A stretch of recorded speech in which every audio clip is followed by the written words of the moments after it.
Assalamualaikum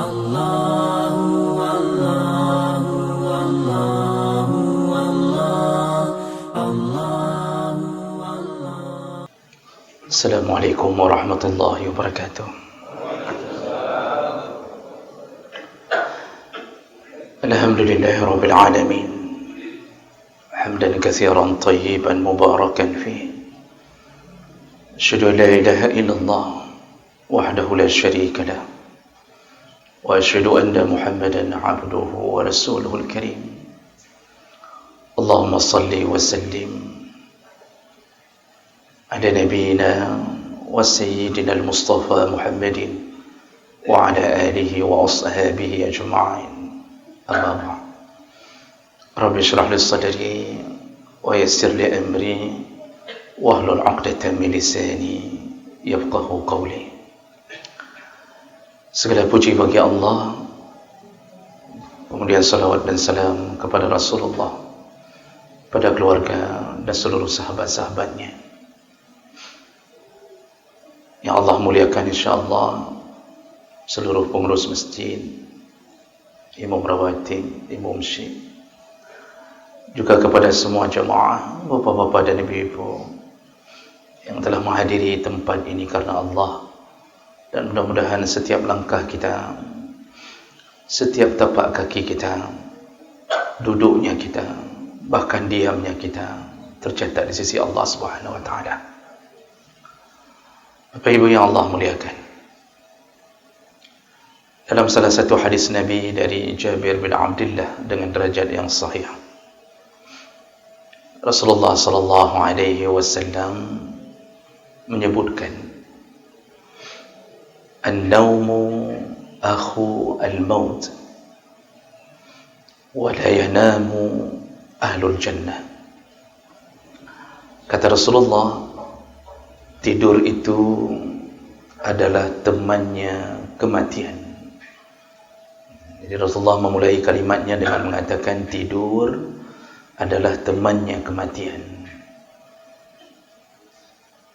Yang namanya teman tentu tidak jauh perangainya, tidak jauh karakternya, selalu bersama karena cocok di antara keduanya.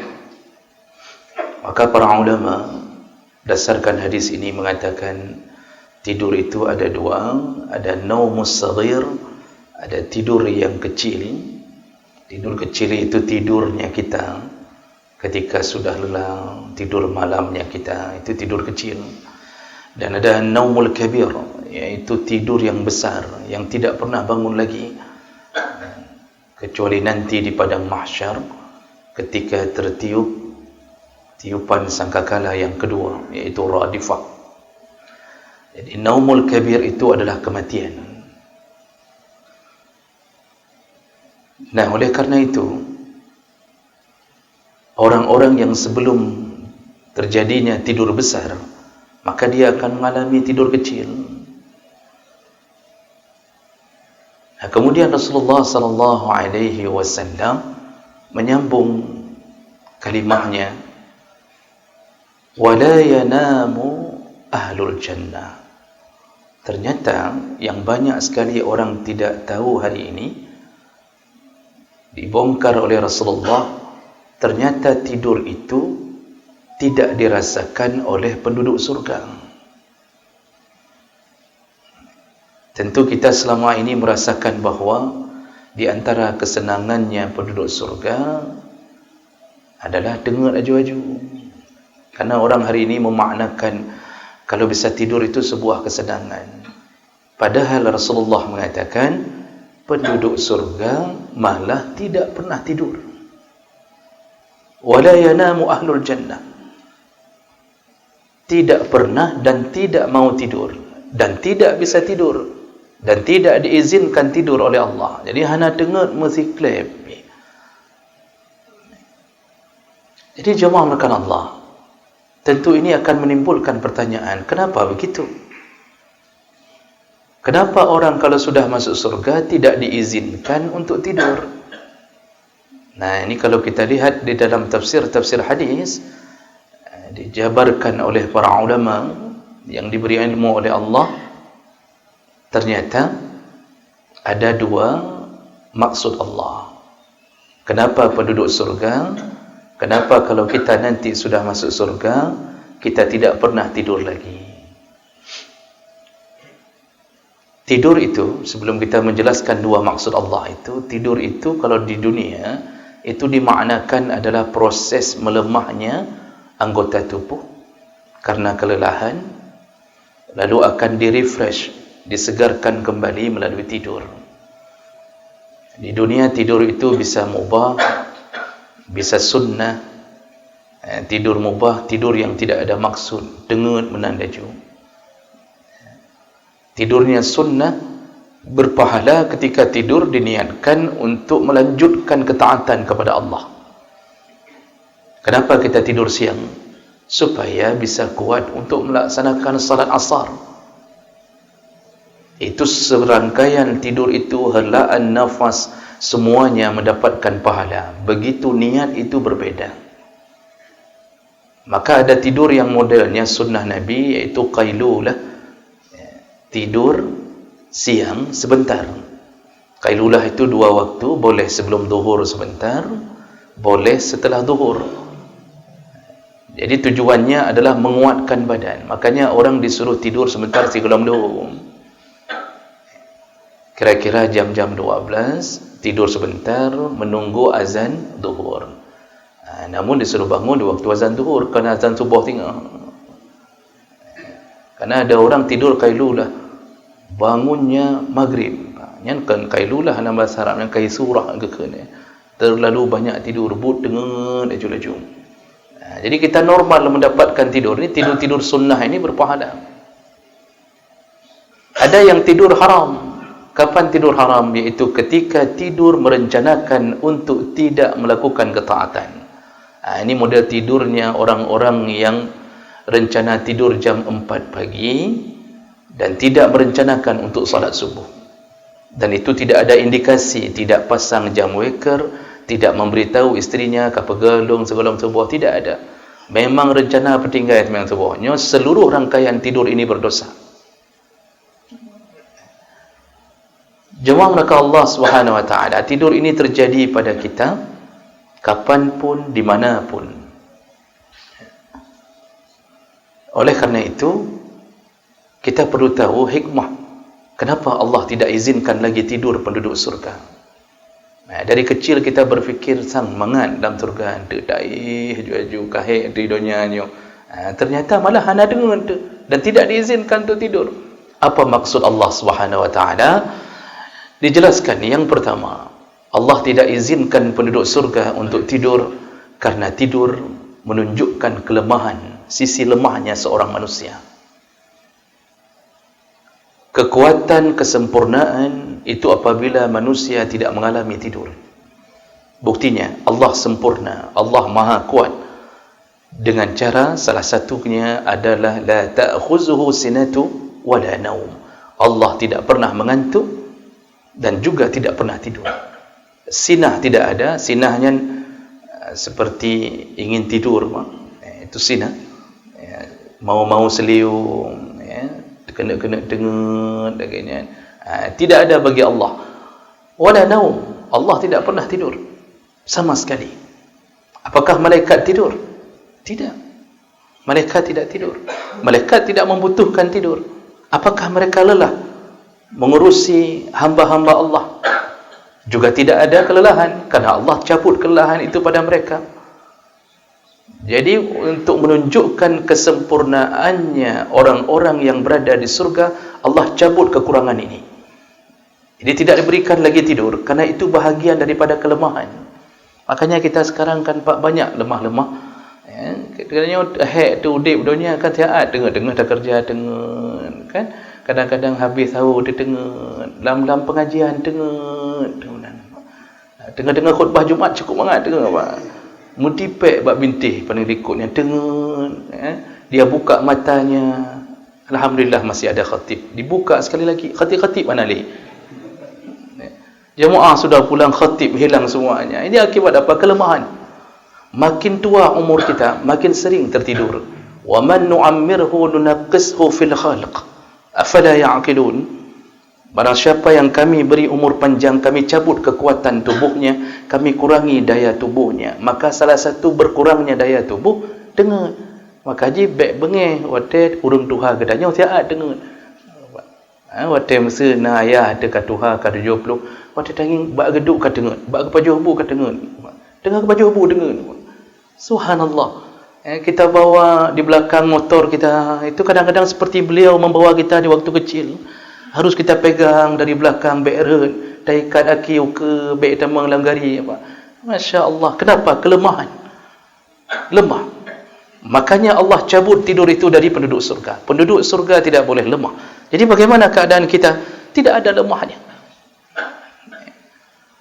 Bahkan kekuatan ditambah oleh Allah berkali lipat. Maka cuba baca hadis Nabi riwayat Bukhari, riwayat Muslim, ketika kita masuk surga, kekuatan ditambah oleh Allah. Hari ini kan mengaku saja kuat. Hari ini orang otot kekar, badan besar, tapi dia tidak sanggup mengangkat sajadah satu helai pun. Jadi menyobesong, dia angkat besi setiap hari. Subhanallah. Kuatnya. Sajadah untuk dia salat 2 rakaat pun dia tidak sanggup angkat. Kalau jogging seluruh Lok Semawe, Masya Allah, dia sanggup berlari keliling Lok Semawe 2 kali putar, Pak. Ngalu pana lah, yang singkat bangai. Saking bangainya, lari seluruh Lok Semawe ngalu pana. Menyo putih tak faham. Inan kurap, diduk cabok, diduk inan. Kasih nampak seluruh Lok Semawe. Keliling kuatnya minta ampun. Tapi cuba lihat orang itu. Sanggupkah dia melangkahkan kakinya menuju ke masjid-masjid Allah? Tidak sanggup. Makanya orang hari ini sok kuat. Kuatnya dibawa ke urusan dunia. Tapi urusan menegakkan agama dia tidak kuat. Kalau menghadapi dunia, Masya Allah, jam 7 fingerprint, maka dia kuat untuk bisa mandi jam 6:30. Lalu kemudian berangkat dengan seluruh kekuatan. Dipanggil oleh Allah azan subuh, dia tidak sanggup melakukannya. Lebih ya ke fingerprint daripada ke Allah. Padahal fingerprint itu yang cipta siapa? Allah. Walaupun yang pegang manusia, tapi yang izinkan Allah. Gaji keluar kerana siapa? Allah Subhanahu Taala. Bukan kerana pimpinan kita. Berganti presiden, tetap gaji keluar. Kalau tidak keluar gaji lagi, berarti kiamat dunia. Jawab mereka Allah. Makanya kita ini lemah hari ini karena Allah berikan banyak kekurangan. Salah satu kekurangan kita adalah tidur. Kita punya tugas diberikan oleh kantor kita. Tidak habis tugas itu kita lakukan. Mulai dengar. Terpaksa kita tinggalkan tugas itu. Kita punya tugas kuliah. Waktu kita sedang kuliah, besok presentasi, tidak habis kita lakukan. Tiba-tiba jam 12 kita diserang oleh rasa ngantuk. Kita tinggalkan pekerjaan itu. Artinya tidak sempurna manusia dengan keadaan tidurnya. Maka penduduk surga Allah cabut. Dalam hadis yang lain disebutkan, penduduk surga diberi kekuatan 100 kali lipat dalam urusan hubungan suami isteri. Begitu kata Nabi SAW. Jadi ketika berhubungan dengan bidadari, diberi kekuatan 100 kali lipat. Mi'ata marrah, kata Rasulullah. Mak ini fikir tertuh ke apa? Ini saya bukan bicara porno. Hadis Nabi. Kalau saya bicara porno, berarti Nabi bicara porno. Tertuh ke? Ana he. Bayangkan kekuatan manusia yang dikali lipatkan oleh Allah di atas surga nanti. Jadi jemaah menakar Allah SWT, inilah mengapa faktor pertama Allah cabut tidak ada tidur bagi penduduk surga, karena penduduk surga tidak lagi merasakan kekurangan, tidak ada lagi kelemahan, tidak ada lagi rasa capek. Nah, ini yang pertama. Kemudian yang kedua, kenapa Allah tidak berikan lagi tidur pada penduduk surga? Karena kenikmatan dalam surga tidak boleh dilewatkan walaupun sekejap mata. Tidak boleh lewat kenikmatan itu sekejap mata pun. Bayangkan, seluruh nikmatnya surga tidak bisa kita lewatkan kecuali kita pasti merasakannya. Kita ini kalau di dunia ketika kita menghadapi nikmat, maka kita akan melewatkannya dengan tertidur. Dari pagi sudah siap-siap, rice cooker disiapkan, kambing disiapkan, mau pergi misal contoh ke mana, mau kita kengon lah, anggaplah kita kengon. Rencana di sana akan bakar-bakar kambing, bakar ayam, pokoknya bakar-bakar, kemah-kemah yang dibakar, sini pokoknya kerja ingin menikmati liburan. Begitu sampai di sana, ternyata tertidur karena kahayat berjalan, sudah capek sekali di jalan, di sana tertidur. Kata suami, abang tidur sebentar, nanti bangunkan. Akhirnya anak-anak yang bakar-bakar, ya, kemudian anak-anak yang makan kambing, semuanya anak-anak, isteri-isteri semuanya melakukan itu. Pada kebedah ayah hana terpulih, akibatnya dengan dia tidak bisa menikmatinya karena diselingi dengan tidur. Oh, mohon maaf, misal kita katakan, ketika kita terpana dengan kecantikan seorang perempuan, adakah orang yang hana mengklep-klep mata, watai genging urinang terbeli kan, atau terbeli begitu, terlihat begitu saja? Tidak ada, pasti mengklep. Waktu mengklep ini hilang bayangannya. Begitu mata kita mengklep apa bahasa Indonesianya? Berkedip. Kadang-kadang hanalah bahasa Indonesia. Ketika berkedip, mata tertutup, hilang nikmat itu sebentar. Terbuka lagi, baru nampak lagi kecantikan itu. Berarti ada masa kita tidak nikmat. Ada masa kita tidak nikmat. Apalagi sampai tertidur. Dan itu tidak boleh terjadi pada penduduk surga. Surat Hud ayat 108, di ujung ayat setelah Allah mengatakan tentang masuklah ke surgaku dengan penuh keimanan, keindahan dan segala macam, ujung ayat Allah mengatakan engkau akan dapatkan ata'an ghaira majzuz, engkau akan dapatkan pemberian Allah ghaira majzuz, tidak ada putus-putusnya, tidak putus-putus, tidak boleh putus nikmat yang engkau terima. Allah sambung di dalam ayat yang lain, lihatlah bagaimana kehidupan penduduk surga. Allah katakan dalam surat Yasin, inna ashabal jannati liyawma fi syughulin fakihun, sesungguhnya penduduk surga nanti ketika sudah masuk surga, fi syughul, semua mereka sibuk. Jadi penduduk surga itu jangan fikir tidak sibuk-sibuk, tapi sibuknya dengan apa? Fakihun, sibuk bersenang-senang, sibuk bersenang-senang. Masya Allah, bagaimana kalimat sibuk bersenang-senang? Bisa bayangkan, kita loncat dari satu sungai, kita loncat dari sungai madu, kemudian timbul tenggelam, tidak mati-mati, kerana hana mati li, khalidina fiha. Maka yang tidak bisa berenang hari ini hana puya pak, penting tambang surga mantap.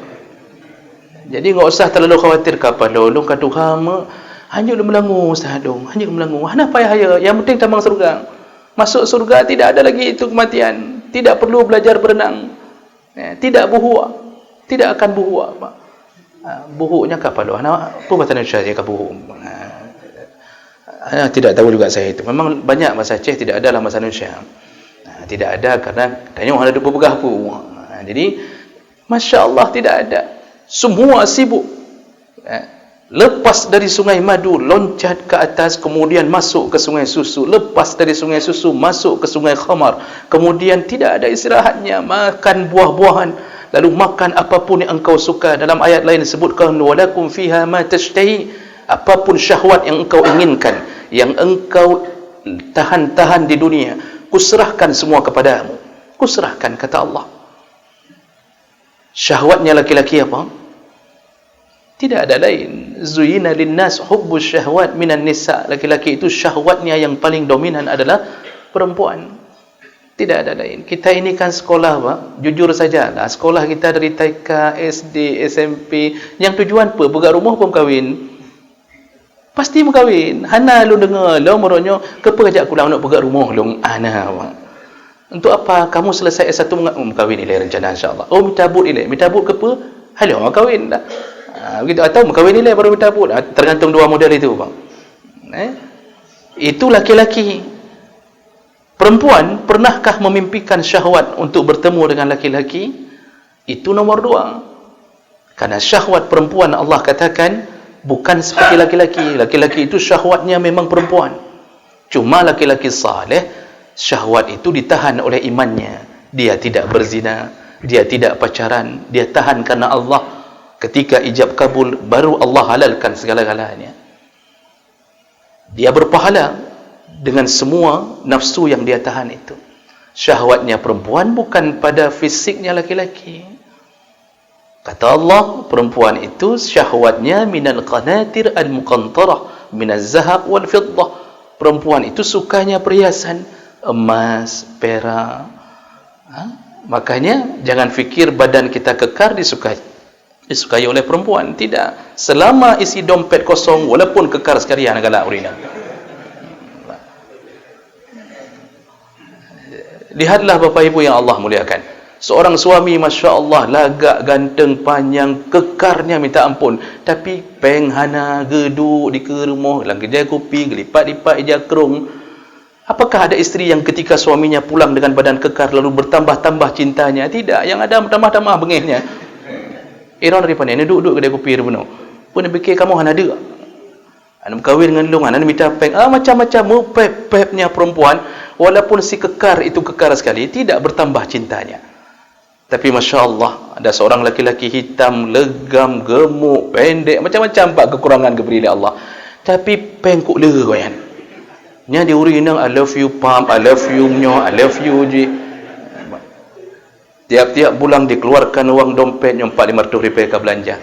Urinang nyo, ketika dia lelah bekerja di rumah, maka dengan izin Allah yang telah membongkar syahwat ini, mudah bagi kita menaklukkan dan memperbaiki hatinya seorang perempuan, memperbaiki kelelahannya seorang istri. Berikan apa yang dia syahwatkan. Apa dia syahwatkan? Harta. Memang begitu, kan salah urinang. Kita tadi syahwat perempuan, bukan salah kita. Memang begitu takdir Allah. Maka orang istri yang sudah lelah masak, lelah memelihara anak kita, bawa jalan-jalan, bawa ke mall, kasih 500 ribu, nyempat cokpen 500 ribu, belanjalah suka-suka dirimu. Belanjalah dia masuk dari lorong ke lorong.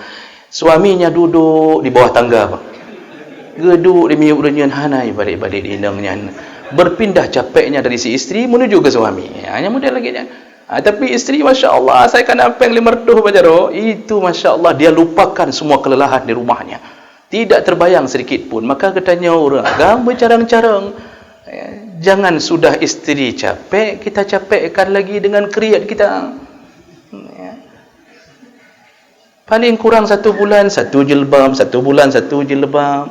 Man, titun kan 12 buah jilbab.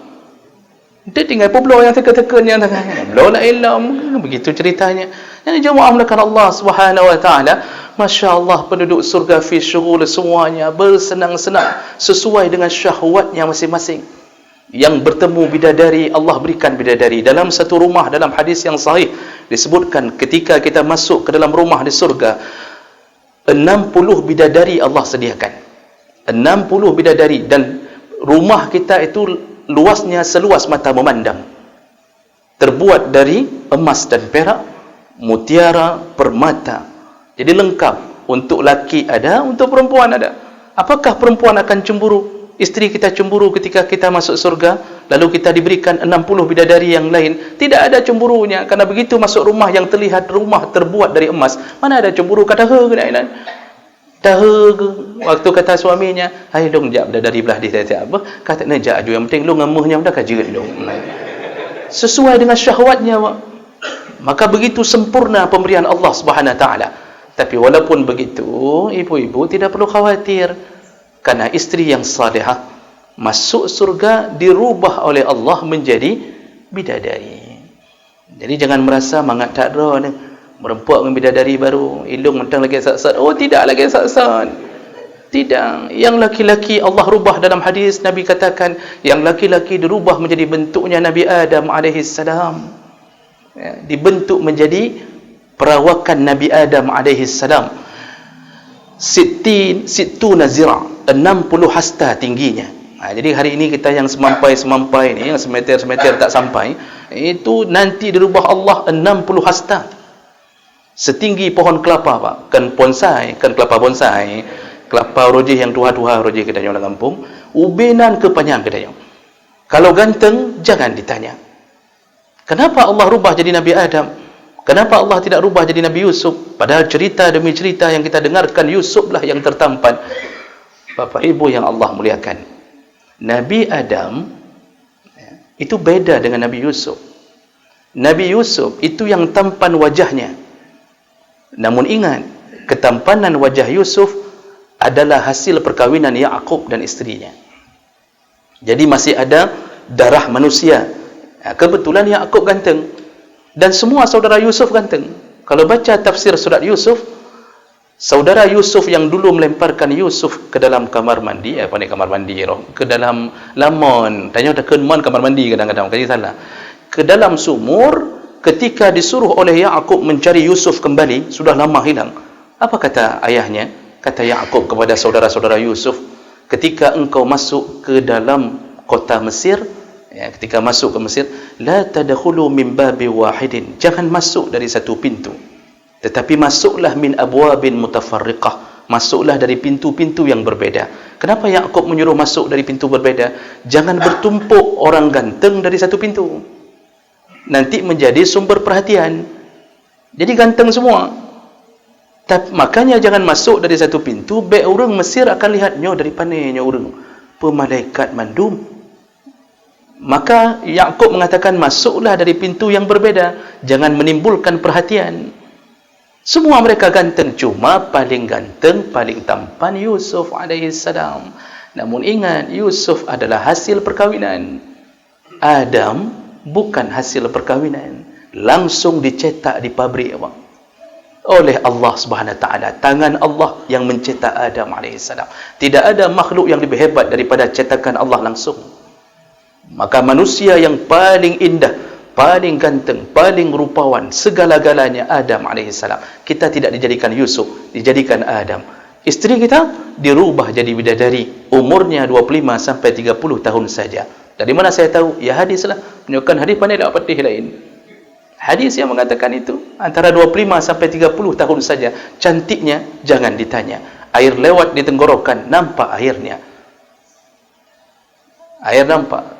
Kalau hari ini kan airnya juga nampak, tapi keluar dari tenggorokan, di kenapa? Bukan di dalam, di luar pun nampak man. Subhanallah. Jadi ibu tidak perlu khawatir, ibu pun dirubah jadi bidadari. Jadi ibunya para bidadari ke rumah kedanya. Jadi jemaah melakukan Allah, apa yang terjadi di surga nanti? Hum wa azwajuhum fi dhilalin. Pasangan-pasangan suami isteri nanti akan berteduh di bawah dhilal.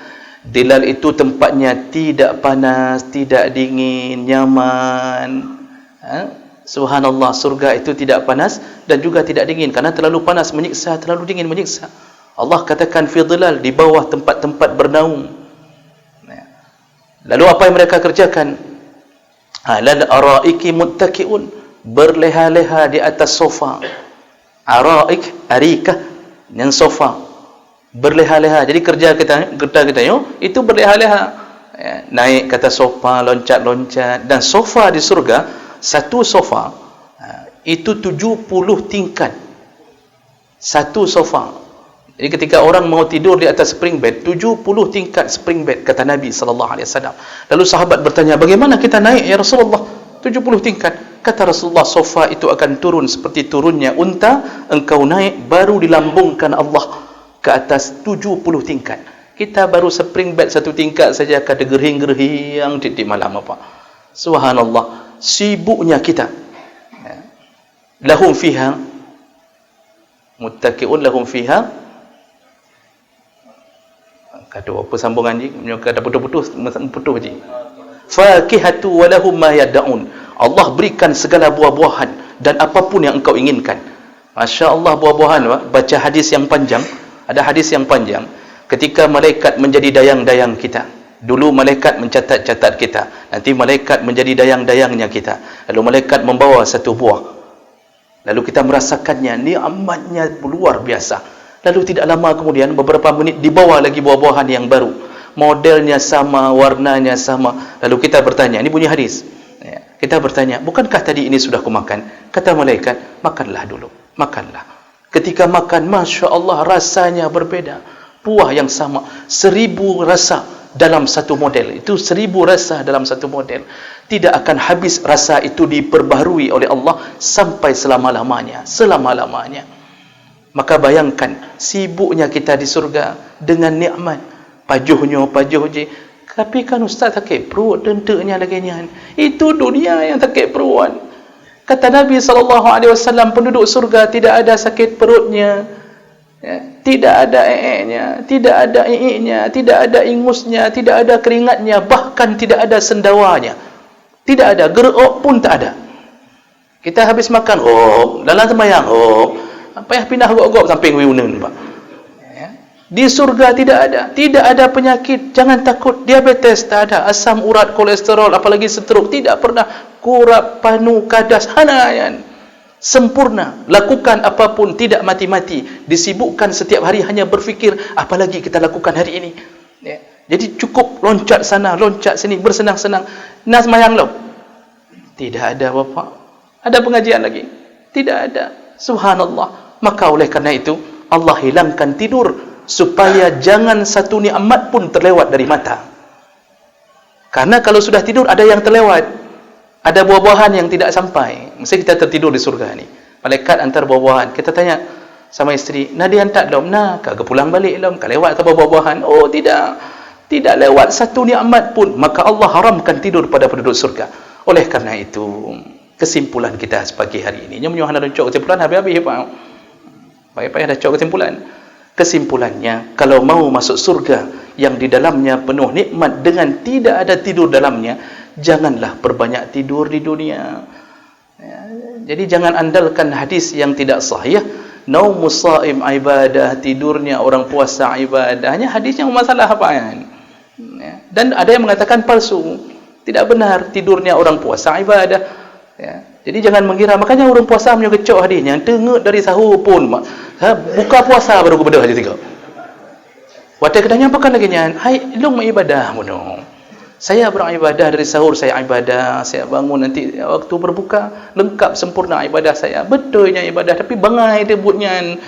Jadi jemaah mereka Allah, jangan banyak sekali tidur, lakukanlah untuk Allah. Maka Ramadan mengajarkan ini, berjuanglah. Sebentar lagi salatlah duha, kemudian bacalah Quran, lalu panggilan azan zuhur datanglah, azan asar datanglah, malam tarawihlah, walaupun sampai jam 12 berjuanglah, qiyamul lail lagi jam 3. Jadi tidak banyak tidurnya. Mereka nanti yang berjuang untuk tidak banyak tidur di dunia, mereka tidak akan pernah tidur di akhirat untuk menikmati balasan Allah Subhanahu wa taala. Mudah-mudahan kita menjadi penduduk surga yang kita angan-angankan selama ini. Subhanakallahumma bihamdik, asyhadu an la ilaha illa anta, astaghfiruka wa atubu ilaik. Wassalamualaikum warahmatullahi wabarakatuh.